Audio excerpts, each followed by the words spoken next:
Hi everyone. सो आज हम बात करेंगे फाइब्रॉइड्स पर।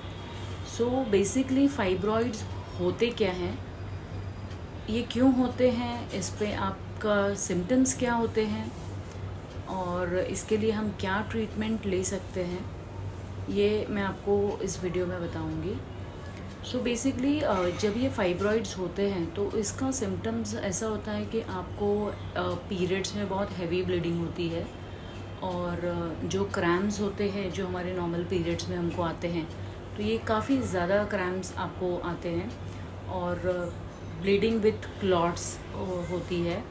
फिर आपको आपका बैक पेन आपको काफ़ी लो फील होगा। आपका जो पेल्विक बोन है वहाँ पे आपको काफ़ी पेन होता है और हमेशा आप को बॉडी में आपको ऐसा लगेगा कि जैसे हमको प्रेगनेंसी में होता है कि बॉडी हैवी लगती है, ऐसा लगता है पेट में वज़न है।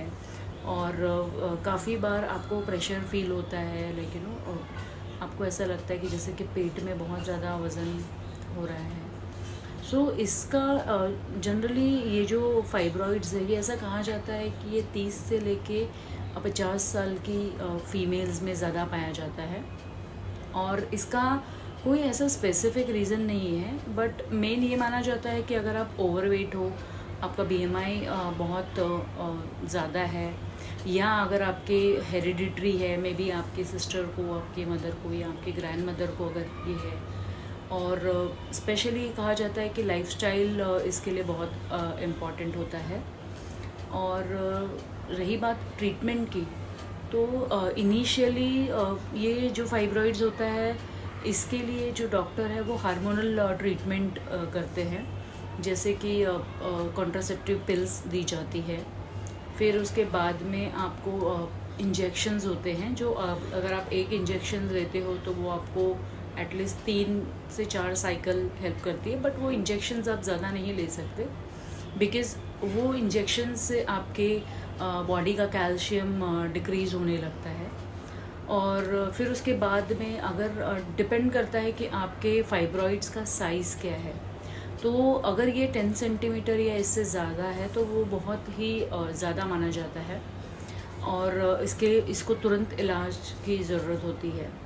और इसमें जो फाइब्रॉइड्स के लिए जो ट्रीटमेंट होता है, एक तो ऑपरेशन करके सिर्फ जो फाइब्रॉइड्स होते हैं वो निकाल दी जाती है।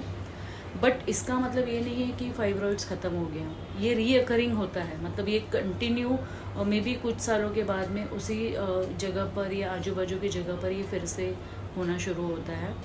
दूसरा, इसको रेडिएशन के थ्रू जो वेन्स हमें ब्लड प्रोड्यूस करती है आर्टिलरी को, वो आर्टिलरी को ब्लॉक कर दिया जाता है, जिसके वजह से फाइब्रॉइड्स को ब्लड सप्लाई नहीं हो पाती और वो डेड हो जाते हैं।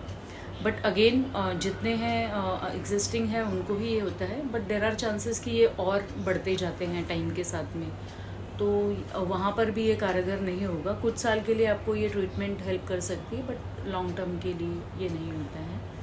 फिर उसके बाद में ऑप्शन आता है कि अगर बहुत ज़्यादा है तो आप यूट्रस निकालने की जो सर्जरी है वो करवा सकते हैं, बट वो एकदम लास्ट ऑप्शन होता है। और डिपेंडिंग आपकी सिचुएशन क्या है, आपका जो फाइब्रॉइड्स है वो कितना क्रिटिकल है, वो आपके बॉडी को कितना इफ़ेक्ट कर रहा है, उसके सिम्टम्स आपको क्या है, आप उसके वजह से आपका बहुत ज़्यादा ब्लड लॉस हो रहा है, आपका हेल्थ डाउन हो रहा है, आप एनेमिक हो, तो हिस्टेरेक्टोमी बहुत प्रेफर की जाती है डॉक्टर्स में।